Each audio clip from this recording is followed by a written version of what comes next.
आदाब, नमस्कार, अस्सलाम वालेकुम नाजरीन। पल पल न्यूज़ के न्यूज़ रूम से मैं हूं आपके साथ नदीम अकरम। बीते 7 सालों में देश की हवा बदली है, देश की फिजा बदली है और इस बदलती फिजा के साथ साथ टीवी चैनलों का माहौल भी बदला है।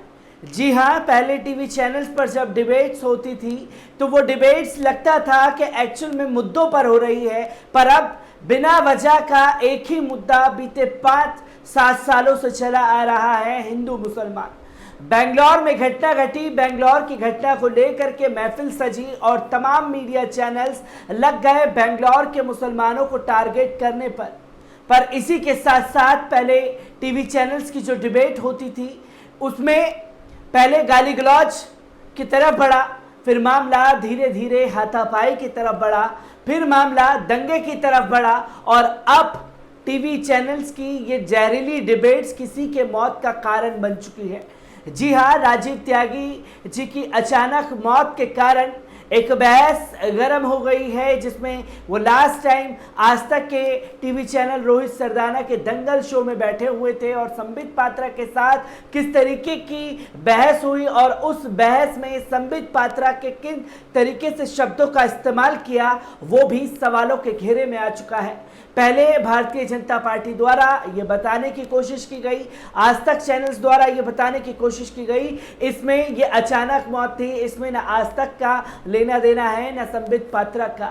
पर अब डॉक्टर्स की रिपोर्ट्स आने के बाद और राजीव त्यागी की पत्नी संगीता त्यागी का बयान आने के बाद ये साफ हो चुका है कि प्री प्लानिंग राजीव त्यागी की हत्या हुई है। जी हाँ, राजीव त्यागी की पत्नी संगीता त्यागी का बयान सामने आया है, इस पर एक बार नजर डाल लीजिए। कांग्रेस नेता राजीव त्यागी की अचानक हुई मौत पर पार्टी के दिग्गज नेताओं और कार्यकर्ताओं के बीच शोक की लहर फैली हुई है।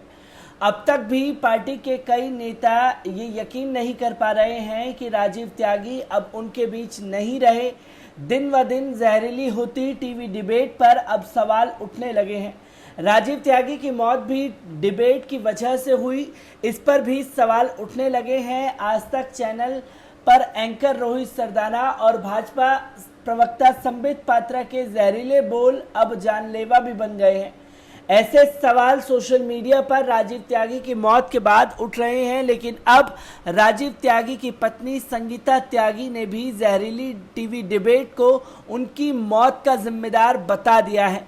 कांग्रेस नेता राजीव त्यागी की पत्नी का वीडियो सामने आया है, जिसमें वह अपने पति की मौत पर सवाल उठा रही हैं। उन्होंने मीडिया में बात करते हुए बोला कि मेरे पति के आखिरी शब्द इन लोगों ने मुझे मार दिया। उन्होंने बोला कि मेरे पति बहुत मजबूत इंसान थे। राजीव त्यागी की पत्नी ने भाजपा प्रवक्ता संबित पात्रा पर आरोप लगाते हुए कहा कि संबित ने बार बार जयचंद बोला, जो उन्हें बहुत बुरा लगा। संबित पात्रा ही राजीव का हत्यारा है, वो कैसे को इतनी बुरी भाषा में बात कर सकता है। गौरतलब है कि आज तक न्यूज चैनल पर बहस के दौरान भाजपा प्रवक्ता संबित पात्रा कांग्रेस नेता राजीव त्यागी के साथ अपमानजनक भाषा में बात कर रहे थे। बेंगलोर हिंसा मामले पर चल रही बहस में संबित पात्रा ने राजीव त्यागी को जयचंद बोल दिया और कहा कि तिलक लगाने से कोई हिंदू नहीं हो जाता। कांग्रेस नेताओं का कहना है कि संबित पात्रा के इस बर्ताव से वे परेशान हो गए थे, जिससे उनकी तबीयत बिगड़ गई और उन्हें हार्ट अटैक आ गया। डॉक्टर के मुताबिक राजीव त्यागी डिबेट के दौरान ही अचानक बेहोश हो गए थे। अस्पताल में उन्हें वेंटिलेटर पर रखा गया और 45 मिनट तक सीपीआर इंजेक्शन और लाइफ सेविंग ड्रग्स दी। इसके बावजूद वह नहीं बच पाए। इस हत्यारे शो का एंकर रोहित सरदाना था, जिसका मालिक अरुण पुरी है। संपादक के बारे में नहीं पता कि आज के दिन हिंदी चैनलों और अखबारों में उनकी हैसियत रह गई है या नहीं। जब बीजेपी प्रवक्ता संबित पात्रा राजीव त्यागी को जयचंद कहकर अपमानित कर रहे थे तो एक बार भी सरदाना ने पात्रा को नहीं रोका। हॉस्पिटल के डॉक्टर के मुताबिक राजीव उनके यहाँ पहले भी आते रहे हैं, लेकिन उन्हें हृदय संबंधी कोई बीमारी नहीं थी। मामूली सा कोलेस्ट्रॉल था, जो इस उम्र में सामान्य है। मुझे ये मालूम होता है कि रोहित सरदाना व अरुण पुरी के शय पर संबित पात्रा द्वारा राजीव त्यागी की हत्या हो सकती है कांग्रेस पार्टी को इन तीनों के ऊपर एफआईआर दर्ज करानी चाहिए और निष्पक्ष व वृहद जांच की कार्रवाई की दिशा में आगे बढ़ना चाहिए। कांग्रेस नेता जयवीर शेरगिल ने ट्वीट करते हुए लिखा कि मैं सूचना प्रसारण मंत्री जावड़ेकर से अनुरोध करना चाहता हूं कि वे मीडिया को एक एडवाइजरी जारी करे और उन पर डिबेट शो को लेकर आचार संहिता लागू की जाए। लोकतंत्र की भलाई के लिए नागरिकता और पारस्परिक सम्मान से सुदृढ़ करने के लिए अपमानजनक, सनसनीखेज, विषैली टीवी डिबेट पर रोक लगनी चाहिए। इसी के साथ साथ शेरगिल ने एक पत्र भी ट्वीट किया। गौरतलब है कि यूपी कांग्रेस के प्रवक्ता अंशु अवस्थी की तहरीर पर कांग्रेस प्रवक्ता राजीव त्यागी की मौत के मामले में भाजपा नेता संबित पात्रा और न्यूज चैनल आज तक पर लखनऊ के हजरतगंज थाने में मामला दर्ज कर लिया गया है। ब्यूरो रिपोर्ट, पल पल न्यूज। तो दोस्तों, आपने देखा कि राजीव त्यागी की पत्नी संगीता त्यागी ने साफ तौर पर कहा कि मेरे पति के आखिरी शब्द जो थे वो ये थे कि इन लोगों ने मुझे मार डाला। और फिर राजीव त्यागी की पत्नी ने कहा साफ तौर पर कि मेरे पति का हत्यारा कोई है तो वो संबित पात्रा और सरदाना है। इसी के साथ साथ डॉक्टर्स के बयान को भी इसमें मैंने आप लोगों के सामने रखा। डॉक्टर्स ने साफ तौर पर कहा कि राजीव त्यागी जी को हृदय से संबंधित कोई भी बीमारी नहीं थी। राजीव त्यागी जी को हृदय से संबंधित कोई बीमारी नहीं थी।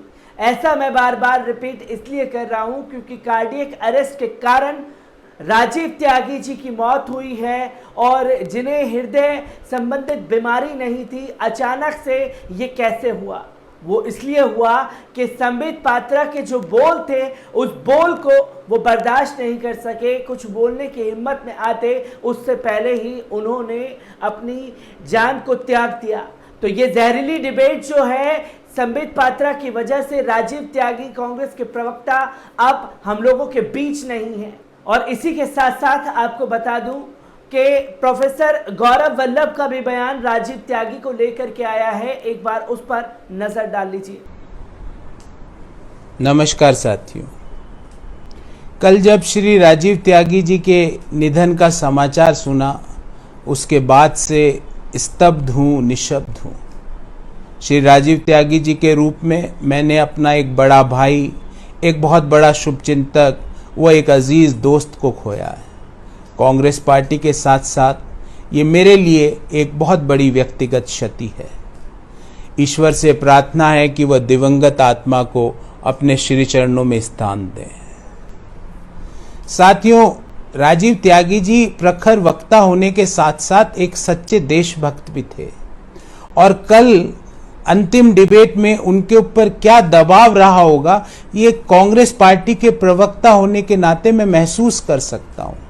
ये दबाव हमारी धैर्य की, हमारी सहनशीलता की परीक्षा देने के समान होता है। साथियों, सबसे पहले तो डिबेट का टाइटल ऐसा चुना जाता है जिससे समाज में बंटवारा हो सके, जिसमें भाई से भाई को लड़वाया जा सके, जिससे समाज के बीच में वैमनस्य पैदा हो सके। उस टाइटल में बिना डिबेट के ही सत्ताधारी दल को विजयी घोषित कर दिया जाता है। उसके पश्चात जैसे ही डिबेट चालू होती है तो सारे सवाल कांग्रेसी प्रवक्ता से पूछे जाते हैं जो 6 साल से अधिक समय से देश में राज कर रहे हैं। उनके लिए कोई सवाल नहीं होता है। जब सत्ताधारी दल के लोग हमारे ऊपर ओछी टिप्पणियां करते हैं, हमें गाली देते हैं, हमारे माता पिता के लिए ओछी बातें कहते हैं, हमारे शीर्ष नेतृत्व के लिए ओछी बातें कहते हैं, हमारे धर्म के लिए ओछा बोलते हैं, हमारे पहनावे पे ओछी बातें करते हैं, हमारे सिर पे लगे हुए तिलक के लिए ओछी बातें करते हैं, उनको कोई नहीं रोकता है। पहली बात तो हमें वापस जवाब देने का समय ही नहीं, पर्याप्त समय ही नहीं दिया जाता है, और अगर पर्याप्त समय दे दिया जाता है तो हमारी आवाज को धीमे कर दिया जाता है। अगर आवाज धीमे नहीं की जाती है तो अचानक से ब्रेक लेने का याद आ जाता है। अगर ब्रेक नहीं लेते हैं तो तकनीकी कारणों से हमारे से संपर्क टूट जाता है। क्या इन सब चीजों के लिए हमारे पुरखों ने आजादी की लड़ाई लड़ी थी? क्या इसके लिए हमारे पुरखों ने हमको हमारा संविधान दिया था? आप सोचिएगा साथियों। फिर एक कांग्रेसी प्रवक्ता के सामने डिबेट में 3 से 4 घोषित अघोषित प्रवक्ताओं को बैठा दिया जाता है। एक प्रवक्ता भारतीय जनता पार्टी के रूप में, एक प्रवक्ता आरएसएस के प्रवक्ता के रूप में, एक प्रवक्ता इंडिपेंडेंट एक्सपर्ट, जो इंडिपेंडेंट एक्सपर्ट नहीं होता है वो भाजपा का कई मायनों में सदस्य निकलता है। क्या ये डिबेट का स्तर है? क्या इसके लिए हम डिबेट करने जाते हैं? मैं आपसे पूछता हूं, पिछले 15 से 20 दिनों में क्या आपने कोई प्राइम टाइम डिबेट देखी राष्ट्रीय शिक्षा नीति पर? मैं आपसे पूछता हूं, पिछले 15 से 20 दिनों पे क्या आपने जो एनवायरमेंटल लॉज में जो फेरबदल करने का प्रयास किया जा रहा है उसके ऊपर कोई डिबेट देखी? आपका उत्तर होगा नहीं। राजीव त्यागी जी को सच्ची श्रद्धांजलि यही होगी कि हम सब सही मुद्दों पर और सही मायने में और संतुलित डिबेट करें। यही राजीव त्यागी जी को सच्ची श्रद्धांजलि होगी। बहुत बहुत धन्यवाद। जय हिंद। तो दोस्तों, आपने देखा कि गौरव वल्लभ जी ने साफ तौर पर कहा कि राजीव त्यागी जी की मौत का कारण ये जहरीली डिबेट्स है और इन जहरीली डिबेट्स पर रोक लगना चाहिए और इनके खिलाफ एफआईआर होनी चाहिए। और एफआईआर रोहित सरदाना, संबित पात्रा के खिलाफ लखनऊ के हजरतगंज में कांग्रेस प्रवक्ता द्वारा करा दी गई है, पर इस पर कांग्रेस पूरी तरीके से मूड में है कि संबित पात्रा और सरदाना को कड़ा से कड़ा सबक सिखाया जाएगा। राजीव त्यागी से जुड़ी तमाम अपडेट लेकर के मैं ऐसे ही आप लोगों के सामने जुड़ता रहूंगा। तब तक के लिए दीजिए मुझे इजाजत। शुक्रिया।